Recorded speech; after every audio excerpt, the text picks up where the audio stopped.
ಮೋಸ ಆಗಿದೆ ಸರ್. ನಮಗೆ ತುಂಬ ಕಷ್ಟಪಟ್ಟಿದ್ದೆ. ನಾವು ಹುಟ್ಟಿದ ತಮ್ಮಂದೂ ಕಷ್ಟ ಬಿದ್ದೀನಿ ಸರ್.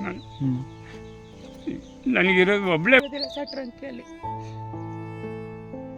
ಅಲ್ಲಿ ಇಲ್ಲಿ ಕರ್ಸ್ಕೊ ಹೋದವಾಗ ಸರ್ ಅವ್ರವ್ರು ಕೊಟ್ಟಿದ್ದನ್ನ ತಗೊಂಬಂದು ಜೀವನ ಮಾಡ್ತಾಯಿದ್ವಿ. ನನ್ನ ಜೀವನ ನನಗಿನ್ನೇನು ಬೇಡ ಸರ್. ನನ್ನ ಮೊಮ್ಮಗನಿಗೆ ತಾಯಿ ತಂದಿಲ್ಲ, ತಬ್ಲಿ ಮಗನಿಗೆ ನನ್ನ ಒಂದು ಗೂಡು ಮಾಡಿಕೊಡ್ರಿ ಸರ್. ನನಗೆ ಕೈಲಾಗೋವರೆಗೂ ಸಾಕ್ತೀನಿ ಮೊಮ್ಮಗನ್ನ. ನಾನು ಏನು ಕೇಳೋಣ ಸರ್. ನಾನು ಮಗ ಇರೋನೊಬ್ಬ ಮಗ ನನ್ನ ಕೈ ಬಿಟ್ಬಿಟ್ಟ.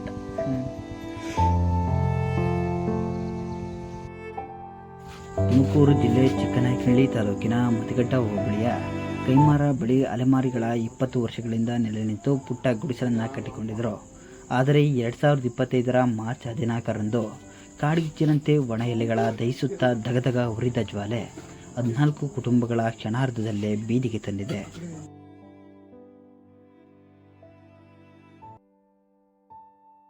ಕೊಡೋದು 600 ರೂಪಾಯಿ ಕೂಲಿ ಕೊಡ್ತಾರೆ ಸರ್. ಅದರಲ್ಲಿ ಜೀವನ ಮಾಡಿಕೊಂಡು ಏನೋ ನಮ್ಮ ಇದನ್ನು ವ್ಯವಸ್ಥೆ ಮಾಡಿಕೊಂಡು ಕೂಲಿ ನಾಲಿ ಮಾಡಿಕೊಂಡು ನಮ್ಮ ಹೆಂಡತಿ ಮಕ್ಕಳನ್ನ ಸಾಕ್ಕೊಂಡು ಇದ್ದೀವಿ. ನಮಗೆ ಅದು ಬಿಟ್ಟರೆ ನನ್ನ ಕೈಯಲ್ಲಿ ಶಕ್ತಿನೂ ಇಲ್ಲ ಸರ್. ಈಗ ನಾನು ದುಡಿಯೋಕ್ಕೂ ಶಕ್ತಿನೂ ಇಲ್ಲ. ಈಗ ಇದು ಹೋದರೆ ಒಂದಿನ ಹೋದರೆ 4 ದಿನ ಮನಿಕಬೇಕು ಸರ್. ಸುಸ್ತಾಗಿ ಮನಿಕಬೇಕು. ಹಂಗಾಗಿ ನಮ್ಮ ಕೈಲ ಆಗಿದ್ದು ಇಂದು ನಾಳೆ ಆಗುತ್ತೆ. ಏನೋ ಒಂದಿಷ್ಟು ಜಾಗ ಕೊಡ್ತಾರೆ ಗೌರ್ಮೆಂಟಿಂದ, ನಮ್ಗೆ ಏನೋ ಒಂದು ಅನುಕೂಲ ಆಗುತ್ತೆ ಅನ್ನೋದಕ್ಕೋಸ್ಕರ ನಾವು ಊರು ಬಿಟ್ಟು ಊರು ಬಂದು ಇದ್ದೀವಿ. ನಮಗೆ ಅನ್ಯಾಯವಾಗಿ ಮೋಸ ಆಗಿದೆ ಸರ್. ನಮಗೆ ತುಂಬ ಕಷ್ಟಪಟ್ಟಿದ್ದೆ. ನಾವು ಹುಟ್ಟಿದ ತಮ್ಮಂದೂ ಕಷ್ಟ ಬಿದ್ದೀನಿ ಸರ್. ನಾನು ಏನು ಎಲೆಕ್ಷನ್ ಇದ್ದಿದ್ದು ಸಹ ಕೊಡ್ತೀವಿ ಅಂತ ಅಲ್ಲಿ ಕುರ್ಚಿ ಹಾಕೊಂಡು ಎಲ್ಲರಿಗೂ ಹೇಳೋದು. ಎಲೆಕ್ಷನ್ ಮುಗ್ದಟ್ಟಿಗೆ ಯಾರು ಕೊಡೋದು. ಗ್ರಾಮ ಪಂಚಾಯತಿ ಎಲ್ಲ ಅರ್ಜಿ ಕೊಟ್ಟಿಲ್ವಾ? ನಾವು ಅರ್ಜಿ ಎಲ್ಲ ಬಂದು ನೋಡ್ಕೊಂಡು ಹೋಗೋದು ಸರ್. ಅಲ್ಲ ನೋಡ್ಕೊಂಡು ಹೋಗಲ್ಲ, ನೀವು ಗ್ರಾಮ ಪಂಚಾಯತಿಗೆಲ್ಲ ಬರ್ಕೊಂಡು ಹೋದ್ರು ಸರ್. ನಮ್ಗೇನು ಗೊತ್ತು. ಎಲೆಕ್ಷನ್ ಕಾರ್ಡ್ ಕೊಟ್ಟವ್ರ ನಿಮ್ಗೆ? ಐತೆ ನಂದು. ಎಲೆಕ್ಷನ್ ಮಾತ್ರ ನಿಮ್ಮ ಪಾಪು ಇದೆ. 5ನೇ ಕ್ಲಾಸ್ ಓದೋ ಮಕ್ಳು ಇದಾವೆ, 3ನೇ ಕ್ಲಾಸ್ ಓದೋ ಮಕ್ಳು ಇದಾವೆ, SLC ಓದ್ತಿರೋ ಹುಡುಗರು ಇದಾವೆ, 9ನೇ ಕ್ಲಾಸು, 6ನೇ ಕ್ಲಾಸು, 3ನೇ ಕ್ಲಾಸು, 4ನೇ ಕ್ಲಾಸ್ ಓದೋ ಮಕ್ಳು ಇದಾವೆ. ಇವತ್ತು ಈ ಪಾಪಗೆ ಎಷ್ಟು ವರ್ಷ? ಅವಳಿಗೆ ಒಂದೂವರೆ ತಿಂಗಳು. ಹಾಸನದಾಗ ಯಾರಿಗಾಗಿ ಕರ್ಕೊಂಬಂದು ಗಂಡಮ್ಮ ಹೆಣ್ಣ ಪಾಪನ? ನಿಮ್ಗೇನು ತೊಂದರೆ ಆಗಿಲ್ಲ ತಾಯಿ? ಇಲ್ಲ, ಮಕ್ಳನ್ನ ಎತ್ಕೊಂಡು ಹೋಗ್ಬಿಟ್ಟಿದ್ದಾರೆ. ಎಳ್ಕೊಂಡು ಹೋಗ್ಬಿಟ್ರು. ಸರಿ ಕರ್ಕೊಂಡೋಗ ಮಾಡಿ. ಜೀವಕ್ಕೆ ಯಾವುದೇ ತೊಂದರೆಯಾಗದೆ ಆಸ್ತಿಯೆಲ್ಲ ಬೆಂಕಿಗೆ ಆಹುತಿಯಾಗಿ ಜೀವನ ಸಾಯಲು ಬಿಡದೆ ಬದುಕುವುದಕ್ಕೂ ಸರ್ಕಾರ ಭರವಸೆ ನೀಡದೆ ತ್ರಿಶಂಕು ಬದುಕುವಿನಂತೆ ಕಾಲ ಕಳೆಯುತ್ತಿದ್ದಾರೆ. ಸ್ಥಳೀಯರು ಇವರ ಕಷ್ಟಕ್ಕೆ ಮರುಗಿ ಮಾನವೀಯತೆಯಿಂದ ಟಾರ್ಪಲ್, ಪಾತ್ರೆಗಳು, ವಸ್ತ್ರಗಳನ್ನು ನೀಡಿದ್ದಾರೆ.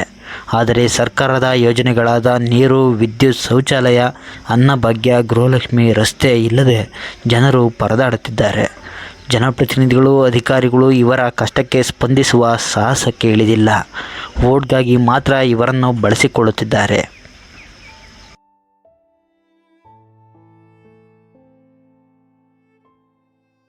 ಈಗ ನೈಟ್ ಎಕ್ಸಾಮ್, ಈಗ ನಾಳೆಯಿಂದ ಎಕ್ಸಾಮ್ ಎಕ್ಸಾಮ್ ಇದೆ, ಶುಕ್ರವಾರ ಎಕ್ಸಾಮ್ ಇದೆ. ಈಗ ಹೆಂಗ್ ಮಾಡ್ತೀಯ ಓದಕ್ಕೆಲ್ಲ? ಲೈಟ್ ಇಲ್ಲ, ಆಮೇಲೆ ಕತ್ಲೆಯಲ್ಲಿ ಓದ್ಕೊಬೇಕು. ಲೈಟ್ ಇಲ್ಲ, ಭಯ ಆಗುತ್ತೆ ಕತ್ಲೆಯಲ್ಲಿ. ಆಮೇಲೆ ಕರಡಿ, ಪ್ರಾಣಿಗಳೆಲ್ಲ ಬರ್ತವೆ. ಒಟ್ಟಾರೆ ಓದಕ್ಕೆ ಆಗ್ತಾ ಇಲ್ಲ ನಿನ್ಗೆ? ಇಲ್ಲ, ಮನೆ ಇಲ್ಲ, ಏನು ಮನೆ ಇಲ್ಲ ಅಂದ್ರೆ ಬೆಂಕಿ ಬಿದ್ಮೇಲೆ ಬಟ್ಟೆಲ್ಲ ಸುಟ್ಟೋದು, ಬಟ್ಟೆಗಳಿಲ್ಲ. ಆಮೇಲೆ ನಮ್ಮ ಅಪ್ಪರು ವ್ಯಾಪಾರ ಇವೆಲ್ಲ ಇಟ್ಕೊಂಡ್ರು, ಮಾಲು ಎಲ್ಲ ಅವೆಲ್ಲ ಸುಟ್ಟೋದು. ಏನ್ ವ್ಯಾಪಾರ ಮಾಡ್ತೀರಪ್ಪ ಅವರು? ಅಪ್ಪವ್ರ ಬಟ್ಟೆ ಬೆಸ್ಟೀಟ್ ವ್ಯಾಪಾರ ಮಾಡ್ತಾ ಇದ್ರ? ಜೋಕಾಲಿ ಎಲ್ಲ ಸುಟ್ಟೋಗಿದೆ. ನಿನ್ ಸೈಕಲ್ ಸುಟ್ಟೋಗಿದೆ, ಬುಕ್ಕು ಎಲ್ಲ ಸುಟ್ಟೋಗಿದೆ. ಎಲ್ಲ ಸುಟ್ಟೋಗಿದೆ. ನಮ್ಗೆ ಯಾವುದೋ ಇದನ್ನು ನಮ್ಮ ಹತ್ರ ಮಾಡಿಸ್ಕೊಳ್ಳೋದಕ್ಕೆ ಓಡಾಡೋದಕ್ಕೆ ನಮಗೇನು ಗೊತ್ತಿಲ್ಲ. ದಯವಿಟ್ಟು ಯಾರಾದ್ರೂ ಮಾಡಿಸ್ಕೊಂಡು ಕೊಡ್ರಿ ಸರ್. ನಮಗೆ ಓಡಾಡೋದು ಎಲ್ಲೋಗಿ ಎಲ್ಲಿ ಏನು ಮಾಡಿಸ್ಬೇಕು ಅಂತ ಗೊತ್ತಿಲ್ಲ ಸರ್. ನಮಗೆ ಎಲ್ಲ ನೀವೇನೆ. ಸರ್ಕಾರ ಇವರನ್ನು ತುರ್ತಾಗಿ ಪರಿಗಣಿಸಿ ಇವರಿಗೆ ಮೂಲಭೂತ ಸೌಕರ್ಯಗಳು ಮತ್ತು ದಾಖಲೆಗಳನ್ನು ಒದಗಿಸುವ ನಿಟ್ಟಿನಲ್ಲಿ ಕೆಲಸ ಮಾಡಬೇಕಾಗಿದೆ. ಸಂಘಟನೆಗಳು ಇವರಿಗೆ ಮೂಲಭೂತ ಹಕ್ಕುಗಳನ್ನು ಕೊಡಿಸುವುದಕ್ಕಾಗಿ ಹೋರಾಟ ನಡೆಸಬೇಕು.